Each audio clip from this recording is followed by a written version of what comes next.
দীপার সংসার 7 দিন রং তার ভরে যাবে তোমাদের মনে। আমি বাংলায় গান গাই, আমি বাংলার গান গাই, আমি কে চিরদিন নেই বাংলায় খুঁজে পাই।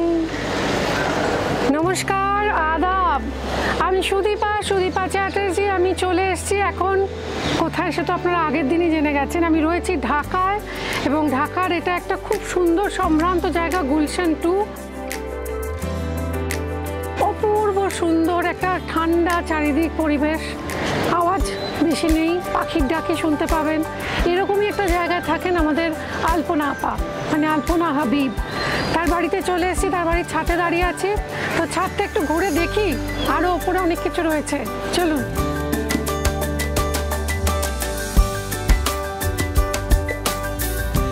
এগুলো হচ্ছে তোমার বোগেনভেলিয়ার বনসাই, ছোট করে করা, এইটুকুর বেশি বড় হয় না গাছটা।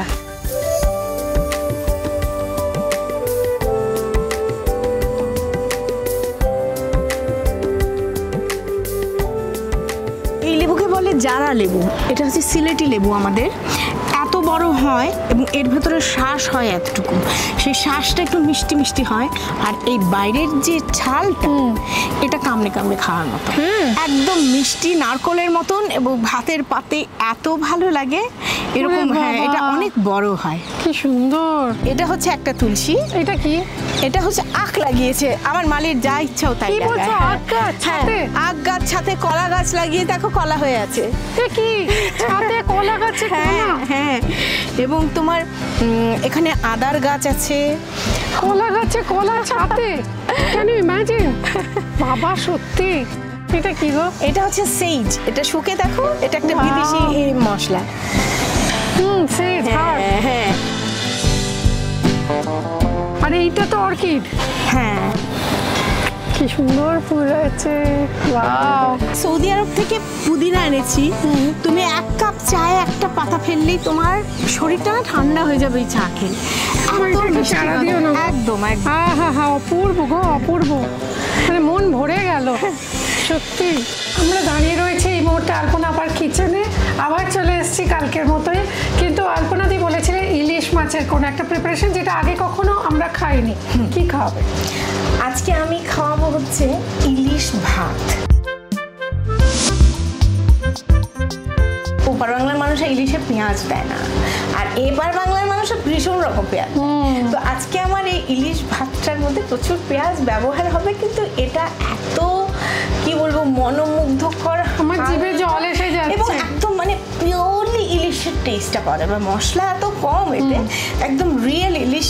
ভালো ইলিশ যদি কখনো পাও তো ইলিশ ভাত দেখে। আচ্ছা, তোমাদের মাছের বাজারে যেতে ইচ্ছে করছে, ইলিশ বিক্রি হয় কিভাবে একটু দেখতে ইচ্ছে করছে, যাওয়া যাবে? চলো। হ্যাঁ,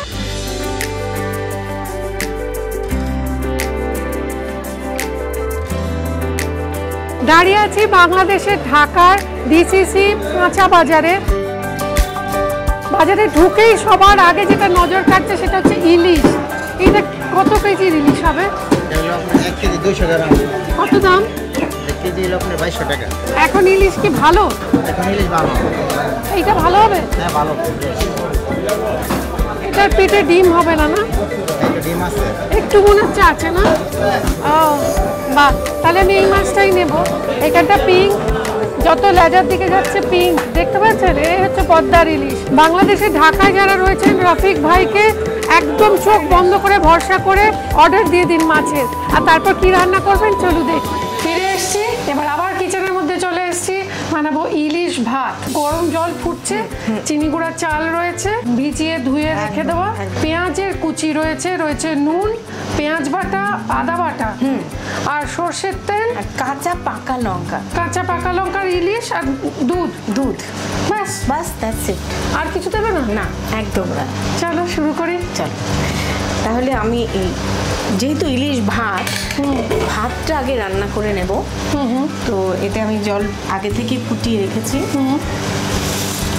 চাল ধুয়ে ভাতটা আমরা রান্না করবো হলো ভিতরে একটু শাল থাকা অবস্থায়, ভেতরে একটু চাল থাকা অবস্থায় দুবার রান্নার ব্যাপার আছে, সেহেতু আমরা এতে একটু নুন দিয়ে দেবো। বলছি যে চিনি গুঁড়া আর কালি জিরার মধ্যে ডিফারেন্স কি? দুটো চালের কালি জিরার সাইজ আর একটু ছোট হয় আর সুগন্ধিটা একটু বেশি হয়। এবার কি করব? এবারে আমরা এটা হতে থাকুক, আমরা ইলিশ মাছটা, হ্যাঁ ইলিশ মাছটা চড়াবো।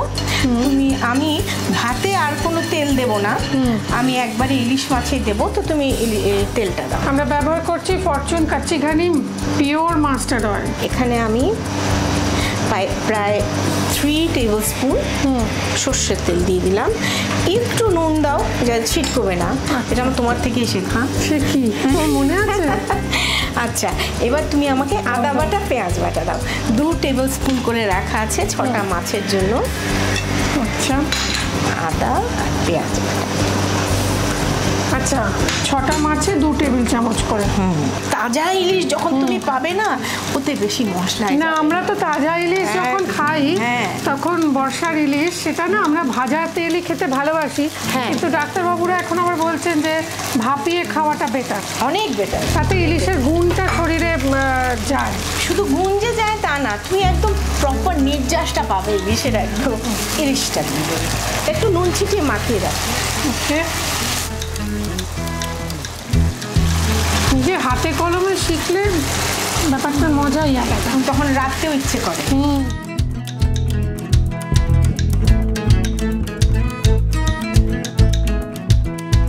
পেঁয়াজটা দিয়ে দেবো এর ওপরে। ওরে বাবা, যা গন্ধ বেরিয়েছে চিনি গুঁড়া চালের। আমি তো বেশিক্ষণ থাকতে পারবো বলে মনে হয় না। এবারে পেঁয়াজটা দিয়ে একটু ঢেকে দেবো। আচ্ছা, এই যে ইলিশ ভাত তৈরি হচ্ছে, তাই নিয়ে ডাক্তারবাবুর কি মত দেখি একবার। ইলিশ মাছ অত্যন্ত উপকারী একটা জিনিস, এর আগের বারও বলেছি। আজকেও সুদীপা গেছে কিন্তু সে বাংলাদেশে ইলিশ মাছ রান্না করতে। এই ইলিশের যে উপকারিতা, এটা সবচেয়ে ভালো পাওয়া যায় কিসে জানেন? যদি মাছটাকে না ভেজে জাস্ট ইলিশের ভাপা করেন, তাহলে ইলিশ মাছের মধ্যে যে ওমেগা 3 ফ্যাটি অ্যাসিড আছে, আরো এসেনশিয়াল যে মিনারেলস গুলো আছে, সেগুলো কিন্তু ইনট্যাক্ট থাকে। সুতরাং ভাপা ইলিশ আপনারা নিশ্চিন্তে খেতে পারেন। এখন আমরা ভাতটাকে ছেঁকে ফেলব। আচ্ছা,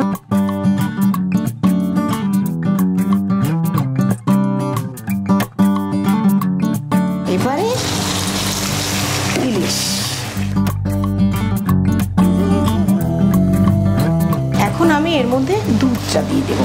নর্মাল দুধ, নারকেলের দুধ না তো? না না, নর্মাল দুধ, আর এতে একটু নুন দেবো আর কাঁচা পাকা লঙ্কা। কাঁচা পাকা লঙ্কা বলছো তুমি? কি হলো গো তোমার? আর একটু চিনি দেবো। আমরা ব্যবহার করছি ফরচুনের রিফাইন্ড সুগার। লাল আর এই পাকা লঙ্কাগুলো না জানো, রোদে খেতে দারুণ। এটা মোহনবাগানের জার্সি হয়ে গেছে, সবুজ মেরুন একদম। দেখো বেশ সুন্দর ঝরঝরে ভাত। দুধটা সবসময় সেম রেশিওতে, আমি যেহেতু আমার শেখানো উদ্দেশ্য মানুষকে, আমি সেম রেশিওতে দুধ গোলাই। হ্যাঁ, তোমার 1 কাপ জলে আধা কাপ গুঁড়ো দুধ, সবসময় 1:2।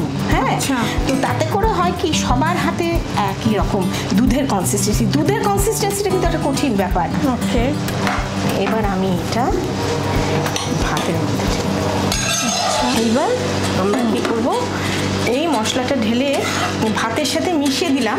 দেখো মিশানোটাও না কোথাও আছে কোথাও নেই।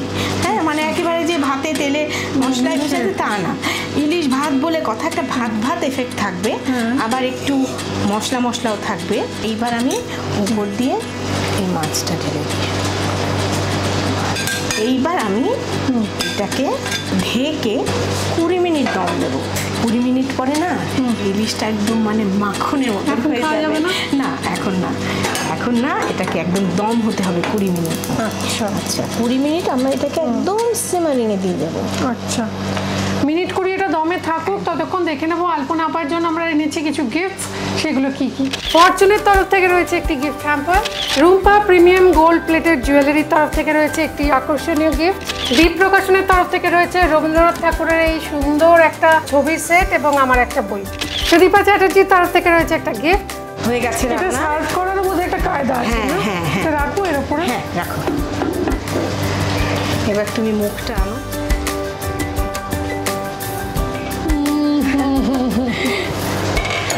আচ্ছা, সার্ভ করার কায়দাটা হচ্ছে এই ইলিশটাকে আমরা আগে সরিয়ে উঠিয়ে নেব। হ্যাঁ,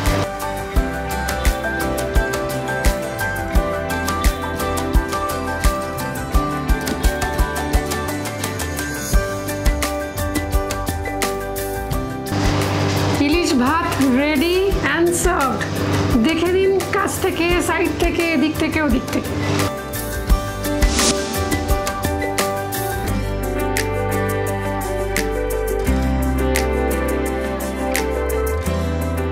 ওরে বাবা, কত কি! এগুলো কি করে খাবো? এত খাবার খেতে পারবি? কি কি আছে? এটা হচ্ছে চিকেন আর হোয়াইট সসের ফিলিং দেওয়া ঘি চপ, মোরগ পোলাও, শুটকি পোলাও, এটা হচ্ছে কচু ভাজা, বেগুন বেসরি, ইলিশ ভাত, এটা আমাদের বিশেষ রাজবাড়ির চমচম, আর এটা হচ্ছে সাগু দিয়ে আম দিয়ে ডেজার্ট। কি দিয়ে শুরু করি বল? ইলিশ ভাত আগে, ইলিশ ভাত গরম গরম।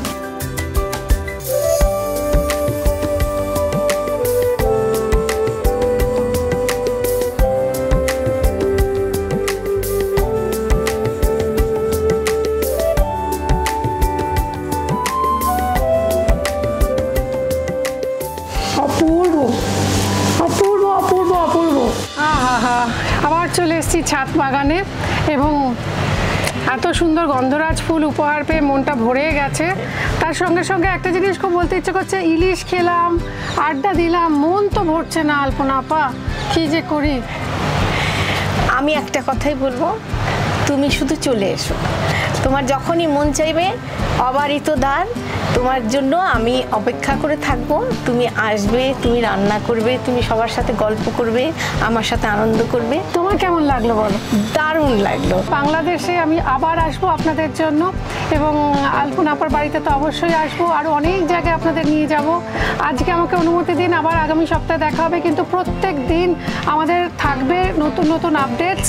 এভরিডে সোশ্যাল মিডিয়া আমাদের ফলো করুন, আর তার সঙ্গে সঙ্গে সুদীপা চ্যাটার্জি চ্যানেলটা যারা আজকে প্রথমবার দেখছেন তারা প্লিজ সাবস্ক্রাইব করে, লাইক, শেয়ার করে একটা জিনিস করবেন, নোটিফিকেশন বাটনটা অন করতে ভুলবেন না, তাহলে সবার আগে আমাদের ভিডিওর আপডেট সম্পর্কে জানতে পারবেন। আমার যেতে মন চাইছে না, এখানে কত সুন্দর কত সুন্দর, কিন্তু বাড়ি তো যতই হোক হোমসিক বাঙালি আমরা, বাড়ি ফিরতেই হবে। তোমার প্লেনটা যখন টাচডাউন করবে কলকাতায়, তোমার মনে হবে আমি বাড়ি এসেছি। আসছি, ফেরত আসছি কলকাতা, কিন্তু তার আগে আপনাদের অনেক অনেক ধন্যবাদ। আমাদের প্রথম ভিডিও থেকে আপনারা এত সাপোর্ট করেছেন, তার জন্য আন্তরিক ধন্যবাদ, এবং প্লিজ এইভাবেই আমাদের পাশে থাকবেন। আজ যাই, বাই। সকলকে জানাই ঈদ মুবারক।